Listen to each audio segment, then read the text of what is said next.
வணக்கம் மக்களே, இது ப்ரோமோ உலகம். எல்லாரும் எப்படி இருக்கீங்க? சிவங்கி வந்து வர 8th அன்னைக்கு அண்ணா நகரில் ஒரு கடையோட இனாக்ரேஷனுக்காக வராங்களாம். இதை பற்றி தான் சிவங்கி வந்து இன்ஸ்டாவில் ஷேர் பண்ணியிருக்காங்க. ஹர்ஷவர்தன் வந்து இப்போ ஸ்ரீலங்காவில் ஒரு கான்சர்ட் வந்து பண்ண போகிறாங்க மக்களே. என்றைக்குனா வந்து நாளைக்கு தான். கொலம்போ நாளைக்கு பார்க்கலாம் அப்படின்னு சொல்லி அவங்க வந்து இன்ஸ்டாவில் ஸ்டோரியில் ஷேர் பண்ணியிருக்காங்க. மணிமேகலையும் இப்போ வந்து ஃபாரின் போகிறாங்க. அவங்க வந்து சிங்கப்பூர் போகிறாங்களாம். அவங்களோட 2வது பாஸ்போர்ட்டில் போகிற ஃபஸ்ட் கண்ட்ரி தான் அப்படின்னு வந்து சொல்லியிருக்காங்க.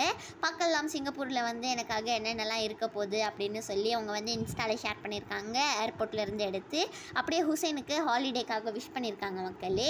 சக்தி வந்து புதுசாக இப்போது ஒரு சீரீஸ் வந்து நடிக்கிறாங்கல்ல, அதுக்காக வந்து சிவகார்த்திகேயன் அவங்களுக்காக விஷ் பண்ணியிருக்காங்க. அவங்க வந்து நான் ப்ரோமோ பார்த்தேன், சூப்பர், நல்லா பண்ணுங்க, வாழ்த்துக்கள்னு சொல்லியிருக்காங்க. அதுக்கு சக்தி என்ன சொல்லியிருக்காங்கன்னா 2011 வந்து உங்களை பார்த்து அட்மையர் பண்ண எனக்கு இப்போ நீங்களே விஷ் பண்ணுறது ரொம்ப பிளெஸ்டாக ஃபீல் பண்ணுது அப்படிலாம் சொல்லியிருக்காங்க. இந்த வீடியோ பிடிச்சிருந்தா மறக்காமல் லைக் பண்ணி ப்ரோமோ உலகம் சேனலுக்கு சப்ஸ்கிரைப் பண்ணிடுங்க.